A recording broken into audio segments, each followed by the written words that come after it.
நம்மளுடைய பந்தக்கால் முகூர்த்தக்கால் இன்னைக்கு நம்மளுடைய மாநாட்டினுடைய வேலைகளை தொடர்ந்து இருக்கிறோம். அதனால் இறைவனே எழுந்தருளி மாநாட்டுக்கு இன்னைக்கே மணிவாசகர் ரெடி ஆகி உட்காந்துட்டாரு. மாநாட்டு திட்டத்தில் எப்போ என்னை கூப்பிட்டு போறீங்க இன்னைக்கு அதான் நான் பண்ணி தனக்கு தானே எவ்வளோ ஜம்மன் வந்து அமர்ந்திருக்கிறார். அதனால் மணிவாசக பெருமான் இன்று நமக்கு எழுந்து அருள் பாதித்து இந்த கொடி ஏற்ற பிறகு நம்ம எதுவாக இருந்தாலும் அதிகமாக இருந்தாலும் பேசுவதாக இருந்தாலும் நிகழ்வை நம்ம தொடங்கலாம்.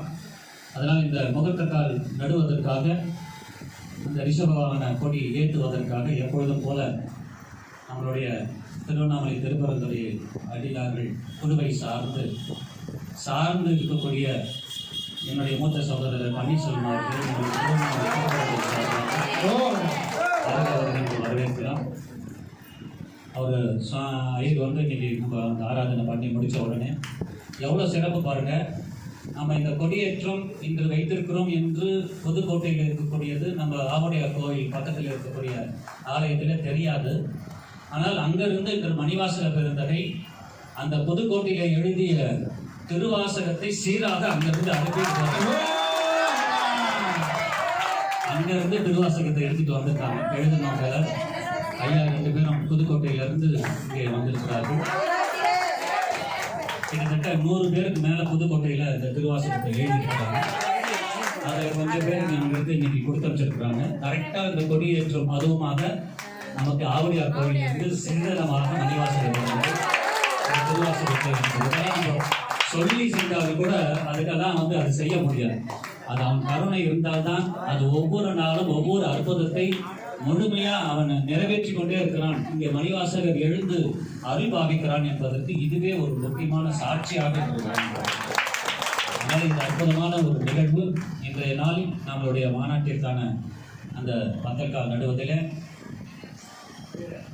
7 மகளிர்கள் அந்த பந்தக்காலுக்கு பூஜை செய்யணும். அடியேன்னு சொல்லிக்கிற திருநாமம் கொண்ட 7 மகளிர்கள் அங்கே வந்து நீங்கள் மற்றவங்க எல்லாம் கூட நின்றுப்பாங்க. எல்லாம் கும்பலாக போய் அங்கே பந்தக்கால் முகூர்த்தக்கால் பக்கத்தில் நிற்க வேண்டாம்.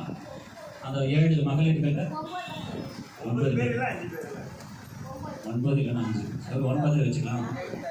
9 பேர் கூட வச்சுக்கலாம். 9 பேர் கூட்டிங்கன்னா 3 அபிஷேகம் இதில் பண்ணுவாங்க. ஐயா எல்லாம் வழிகாட்டுறது பண்ணுவாங்க. ஐயர் நீங்கள் கூட இருந்து இந்த 9 மகளிர்கள் அங்கே கூட இருந்து பண்ணணும். அதில் முதலாவதாக பன்னீர்செல்வம் செல்வி அவர்கள் முதலில் அதில் சொல்கிறாங்க. சிவராதாமையார் அவர்கள், தனம்மா அவர்கள்,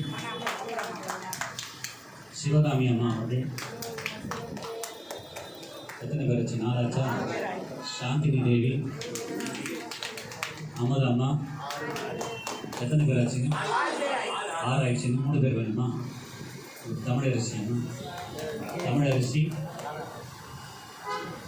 கலிங்கரிசி அம்மா, சரியா போச்சா?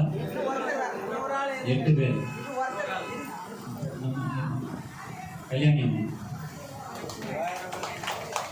இந்த 9 பேர் மகளிர்கள் அங்கே கூடி நின்று அபிஷேகம் செய்யலாம். மற்றவங்கெல்லாம் நம்ம நின்று பார்க்கலாம். பஞ்சாயத்து